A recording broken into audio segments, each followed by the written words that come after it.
Après avoir défini les notions de loi conjointe et de loi marginale, il reste une dernière notion, c'est la notion de loi conditionnelle.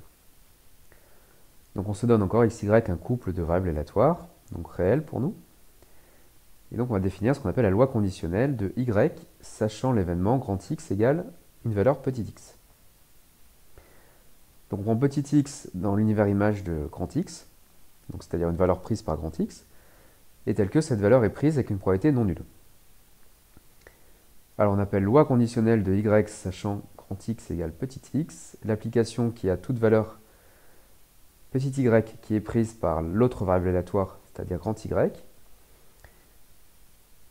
et qui a ce petit y associé la probabilité que grand Y égale petit y, sachant que grand X égale petit x.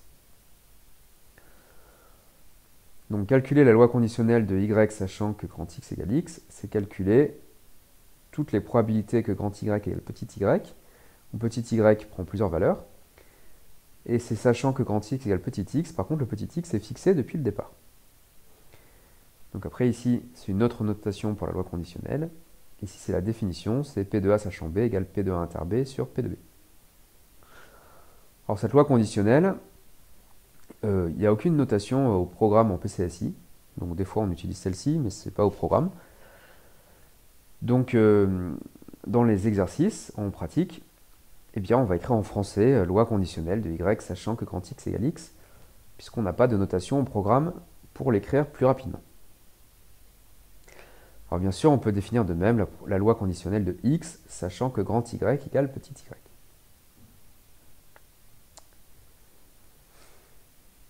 Alors, ce qui suit est important. Donc on verra que les lois conditionnelles sont souvent données dans la modélisation, c'est-à-dire dans l'énoncé de l'exercice. Vous allez reconnaître qu'une loi conditionnelle est une loi uniforme ou une loi binomiale. Alors, à quoi servent les lois conditionnelles? Donc on a vu dans le paragraphe précédent que la loi conjointe donne les deux lois marginales. Par contre, les deux lois marginales ne donnent pas la loi conjointe. On était coincé. Par contre, d'après le théorème 8, si on connaît les lois conditionnelles, donc il y en a plusieurs puisque, par exemple ici, le petit x, il varie. Donc il y a autant de lois conditionnelles de y que de valeurs possibles de petit x.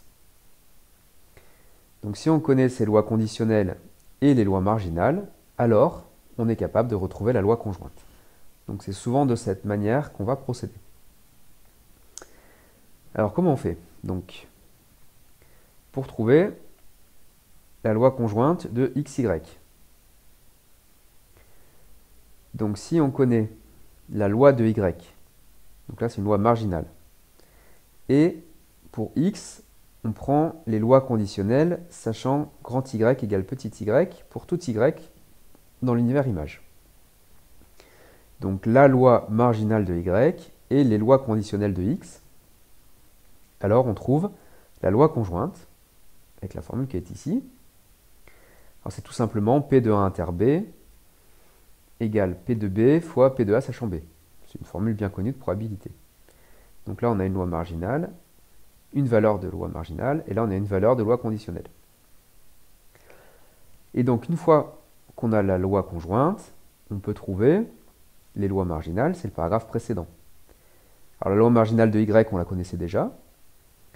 Par contre, pour x, on ne connaissait que les lois conditionnelles. Mais à partir de cette loi conjointe, on trouve la loi marginale de x, avec la formule du théorème du paragraphe précédent, qui est là. Donc loi de y plus loi marginale de y plus loi conditionnelle de x, ça donne la loi conjointe qui va donner la loi marginale de x. Et pour aller un petit peu plus vite, donc on écrit cette formule qui est le théorème précédent, et ici, ce terme, on le remplace par une probabilité conditionnelle. Et donc là, on a une formule qui donne directement la loi marginale de x à partir de la loi marginale de y et de la loi conditionnelle et des lois conditionnelles de x. Alors bien sûr, après, on peut échanger le rôle de x et y et on obtient une formule qui donne cette fois la loi de y à partir de la loi de x et des lois conditionnelles de y. Donc la démonstration, comme je l'ai dit à l'oral, est assez évidente, c'est juste les notations qui sont compliquées. Donc on sait depuis le premier chapitre de probabilité que si on a A et B qui sont deux événements, P de A inter B, c'est P de B fois P de A sachant B. Bon, ben, en fixant I et J deux indices, et en prenant A égale grand X égale XI et B égale grand Y égale YJ, on obtient cette formule. Une valeur de la loi conjointe, une valeur de la loi marginale de Y, et une valeur d'une loi conditionnelle de X. Ensuite, le théorème 6 disait que la loi marginale de X s'obtient comme ceci avec la loi conjointe. Et ce terme, vous le remplacez par la formule du dessus, et vous avez fini votre démonstration. Alors si on essaye un petit peu de simplifier en prenant des variables à valeur entière, donc là, xi c'est i, yj c'est j. Donc p de x égale i inter y égale j, ça fait p de y égale j fois p de x égale i, sachant que y égale j. Et p de x égale i, c'est la somme pour g en 0 à p de p de x égale i inter y égale j. Donc ça fait somme pour g en 0 à p de p de y égale j fois p de x égale i, sachant que y égale j. Donc c'est vraiment une formule fondamentale. Donc dans un exercice, pour trouver la loi de x, on n'y arrive pas directement. On passe par une autre variable y qu'on arrive à étudier. Et on connaît la loi de x, sachant que y égale quelque chose. Et bien ceci permet de trouver la loi de x. Donc voyons un exemple. Donc on a un dé et une pièce. Donc on lance une fois le dé, et on appelle grand X la variable aléatoire égale au chiffre obtenu. On lance alors x fois la pièce, c'est-à-dire que si le dé donne 3, on lance 3 fois la pièce, et si le dé donne 6, on lance 6 fois la pièce. Donc le nombre de lancers est aléatoire. Et on note y la variable égale au nombre de piles obtenues. Et on cherche la loi de y.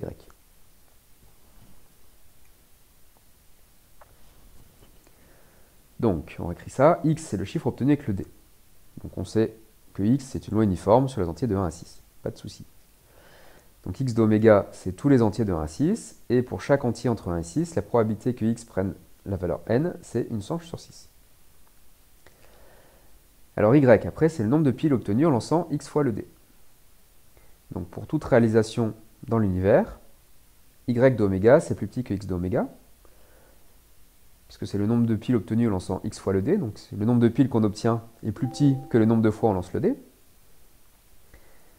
Et c'est positif parce que c'est un nombre de piles, et c'est plus petit que 6, puisque x est plus petit que 6.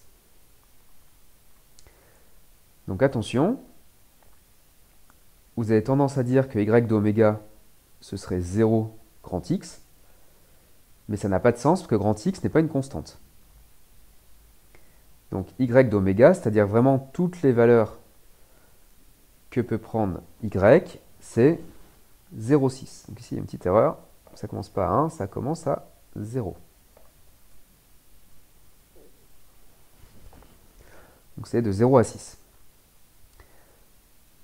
Alors, bon, que ça commence à 0, c'est assez clair, il suffit de ne pas obtenir de pile. Est-ce que y peut prendre la valeur 6? Si y égale 6, c'est que x égale 6. Donc vous lancez le dé, vous obtenez 6, donc vous lancez 6 fois votre pièce, et les 6 lancés donnent pile. Dans ce cas-là, y prend la valeur 6. Bon, c'est un cas un peu extrême, mais qui n'est pas impossible. Donc, veillez à bien mettre des constantes, en tout cas. Alors, deuxième piège, c'est qu'on fait le nombre de piles obtenues en lançant un certain nombre de fois le dé. Ben, on a envie de dire, je reconnais un schéma binomial. Et donc, y, ce serait une loi binomiale de paramètres grand X, 1,5, puisqu'on a une chance sur 2 d'avoir pile, et grand X, c'est le nombre de lancers. Alors attention, ça n'a pas de sens, parce que grand X n'est pas une constante. Alors pour s'en sortir, c'est là qu'on utilise les lois conditionnelles. Donc si on prend n, une valeur prise par grand X, c'est-à-dire un entier entre 1 et 6. Alors la loi conditionnelle de y, sachant que x égale n. C'est-à-dire que sachant que je lance n fois la pièce, où n est fixé, eh bien y, c'est le nombre de piles obtenues, ça suit une loi binomiale de paramètres n1,5. Donc là, comme c'est sachant que grand X égale n, ici on a mis n, qui est une constante, et donc ceci a un sens. Alors la difficulté, c'est que cette phrase, on n'a pas de notation mathématique pour la raccourcir, peux pas écrire y sachant x égale n, une espèce de flèche arrondie, là, comme ceci, ce symbole-là. On ne peut pas l'adapter pour loi conditionnelle. Donc il faut écrire une phrase en français comme ceci. Alors, nouvelle difficulté. Maintenant, il faut traduire cette phrase par une formule. Alors, dire que y sachant x égale n, c'est la loi binomiale de paramètre 1,5. Ça veut dire que pour tout k entre 0 et n, parce qu'ici il y a n, la probabilité que y égale k sachant que x égale n, c'est k parmi n, 1,5 puissance n. Alors, la difficulté, c'est que ici k est entre 0 et n. N est plus petit que 6. Donc, par exemple, si n égale 3, k va de 0 à 3, ici. Donc, y, vous l'avez imaginé de 0 à 3, mais ici, vous avez dit que c'était entre 0 et 6. Donc, il vous manque un morceau. Alors, qu'est-ce qui se passe? Donc, si c'est pour n égale 3, par exemple, donc la probabilité que y égale 4, sachant que x égale 3. Eh bien, cette probabilité, elle doit être nulle, puisque je ne peux pas obtenir 4 piles, sachant que je n'ai lancé que 3 fois la pièce. Donc, quand k va être strictement plus grand que n, ceci doit être nul, puisque j'aurai un nombre de piles qui est supérieur au nombre de lancers. Or, il y a une convention habituelle, c'est k parmi n égale 0 si k est strictement plus grand que n. Donc, si on adopte cette convention, on a 0 égale 0, et donc ma formule qui est là est vraie pour k entre n plus 1 et 6. Et donc au final, donc pour tout k, donc n est entre 1 et 6 depuis le début, et grâce à ma convention, k va de 0 à 6, et la formule est inchangée, sachant qu'il y a certaines valeurs pour lesquelles c'est 0 égale 0. Donc là, j'ai trouvé la loi conditionnelle de y, sachant que x égale n. Donc ensuite, j'en déduis la loi conjointe, qui est là. Et ensuite, j'en déduis la loi marginale de y, en faisant la somme, et je trouve ceci.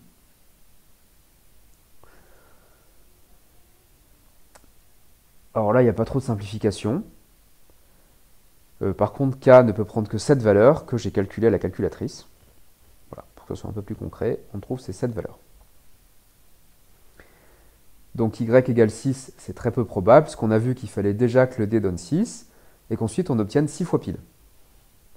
Par contre, y égale 0, c'est assez probable, parce que y égale 0, c'est je n'ai obtenu que des faces, et donc le dé peut donner n'importe quel chiffre, donc ça reste assez général au départ, et ensuite quand je lance ma pièce, il faut que j'obtienne que des faces. Donc c'est normal d'avoir des plus grandes valeurs ici que ici. Et on voit quand même que la valeur la plus probable, c'est 1. Ça, c'était pas forcément intuitif au départ.